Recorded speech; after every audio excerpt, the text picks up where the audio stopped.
Salut tout le monde, très urgent. Mes chers amis, nous venons d'apprendre qu'il y a plusieurs attaques terroristes qui sont en train de se dérouler dans l'espace AES, au Mali, au Burkina Faso et au Niger.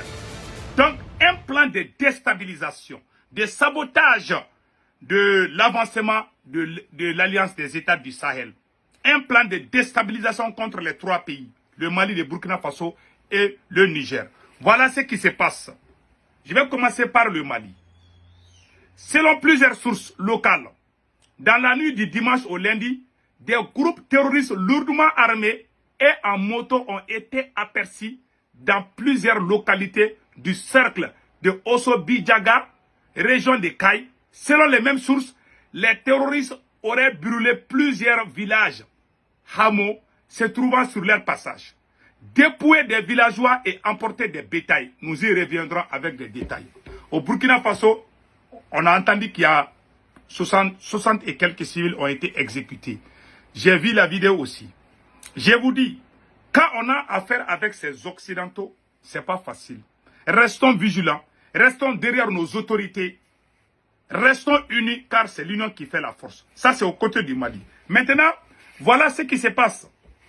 Ça c'est une partie du... Ça, c'est la première région du Mali. Maintenant, au centre du Mali. Hier soir, dans le centre du pays, des tirs nourris à Sévaré vers Wairide, qui a plus d'informations. Effectivement, des tirs ont été attendus à Goudanga. Les Russes, nos partenaires russes sont à la recherche des terroristes. Que Dieu protège le Maliba. Mandoli est sous l'effet aussi. Des terroristes sont en train de faire des attaques. Mandoli aussi, à 37 km de Bandiakara, au centre du Mali. Donc, mes chers amis, au Niger aussi, nous avons entendu qu'il y a eu aussi des attaques terroristes. Voilà, 2 attaques terroristes dans la ville de Djamou et région de Kaï, au Mali. Le péage a été attaqué, ainsi que le centre de Djaouna, situé à quelques kilomètres de Kaï. Les pertes sont lourdes du côté du côté des terroristes.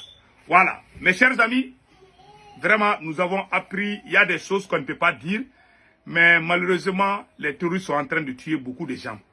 Voilà le conseil qu'on donne aux autorités maliennes. Si les ennemis sont en train de nous entourer, qu'est-ce que nous devons faire? C'est de faire l'union sacrée.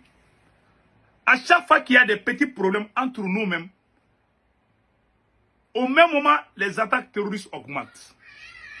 Au Mali, il y a des gens qui insultent le premier Choguel Kokala Maïga parce qu'ils veulent sa place. Au moment où les gens sont en train de se tirer les cornes, voilà, les terroristes ont eu l'audacité d'attaquer nos paisibles citoyens. Voilà pourquoi moi, chaque jour, je fais des vidéos, je parle, je m'adresse aux autorités maliennes. Vraiment, il est temps qu'on fasse le sérieux dans ces pays. Nous vous aimons parce que vous avez vraiment libéré le Mali au zouk de la France. Mais la mentalité française, on n'arrive pas à se débarrasser de ça. Physiquement, la France n'existe pas. Mais, spirituellement, la France est là. Oui, physiquement, la France n'est pas là. Hein. Mais spirituellement, la France est là. La mentalité française est là. Diviser pour mieux régner. Ça, c'est pas bon. Nous devons vraiment éviter ça entre nous. Nous sommes des frères et sœurs du Mali.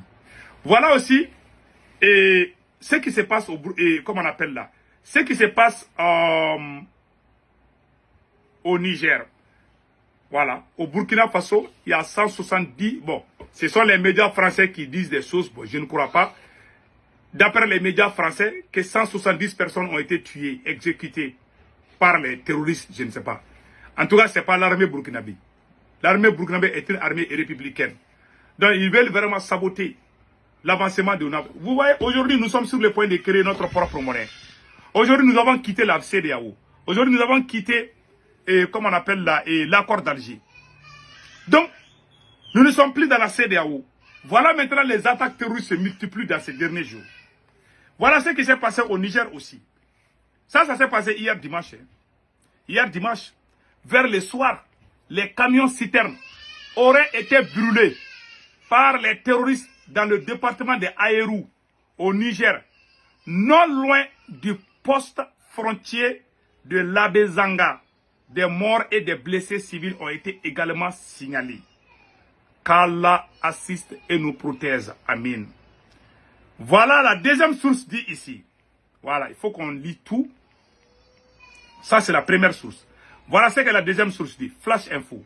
Insécurité commune rurale à Ayoru. Selon les sources, des citernes en provenance de Niamey pour le Mali voisin ont été brûlées par les terroristes.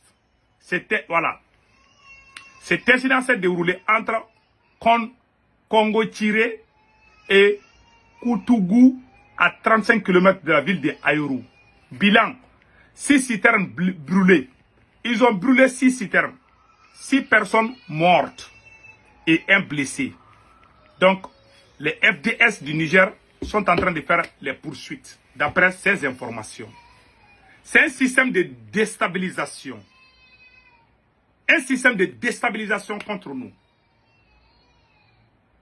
Vous voyez, quand il y a des petits problèmes, la stabilité, la fraternité et l'union sacrée doivent exister dans l'espace de l'AIS. Je prends l'exemple du Mali. Ce qui me fait mal, quand vous regardez dans tout ça là, il y a plusieurs attaques terroristes qui se produisent au Mali, plus que n'importe quel autre endroit de l'AIS. Au Mali, il y a plusieurs attaques terroristes. L'armée malienne, on dit bravo. Oui, l'armée malienne est forte et républicaine. Malheureusement, il y a la guerre psychologique. Au Mali, qu'est-ce qu'on remarque? Il y a des gens qui veulent la place du premier ministre du Mali. Alors que c'est le premier ministre. Quand tu es bon en Afrique, on essaye de t'éliminer. Comme on a éliminé Thomas Sankara. Comme on a éliminé Kwame Nkrumah. Comme on a éliminé Modibo Keïta. Voilà, aujourd'hui, on a un autre Sékou Touré, qui est le premier Choguel Kokala Maïga. Que c'est grâce à lui que toute l'Afrique s'est réveillée, à travers son discours historique devant les Nations Unies. Voilà des politiciens aux côtés des militaires qui sont en train de pousser, de manipuler certains militaires pour donner vraiment le temps dur au Premier ministre sous nos yeux. Pendant que nous, on est en train de se déchirer, voilà, les terroristes sont en train d'attaquer les paisibles citoyens. Voilà pourquoi, moi, j'ai toujours dit que seule l'union peut sauver le Mali. On doit faire l'union sacrée. C'est l'union sacrée qui peut sauver le Mali. À chaque fois qu'il y a des petits problèmes, il y a plusieurs attaques terroristes qui se déroulent. Parce que les terroristes regardent aussi. Ils nous regardent. Quand on est unis, il y a moins d'attaques. Mais quand il y a des problèmes par-ci, par-là, on se déchire à gauche, à droite. Voilà, ils exécutent leur mission. Donc restons unis. C'est l'union qui fait la force. Il n'y a pas quelqu'un qui est plus patriote que le premier Choguel Kokala Maïga. Certains militaires ont des parents qui étaient dans les régimes passés, qui ont bouffé l'argent du pays, qui ont détruit notre armée. Certains militaires veulent que leurs parents, veulent écouter leurs parents pour vraiment empêcher le Premier ministre de travailler, de libérer le Mali. Je vous ai dit qu'il y a des militaires qui ne veulent pas de changement. Il y a des militaires au Mali qui sont amoureux de la France. Assimi Goïta, il faut prendre les taureaux par les cornes. Et puis on avance. On le sait bien. Celui qui est amoureux de la France, il faut prendre les tigres pour aller en France. Nous, on veut libérer le Mali. C'est tout. Avec notre président Assimi Goïta et notre premier ministre, notre papa, Choguel Kokala Maïga. Passez excellent week-end. Ciao, ciao.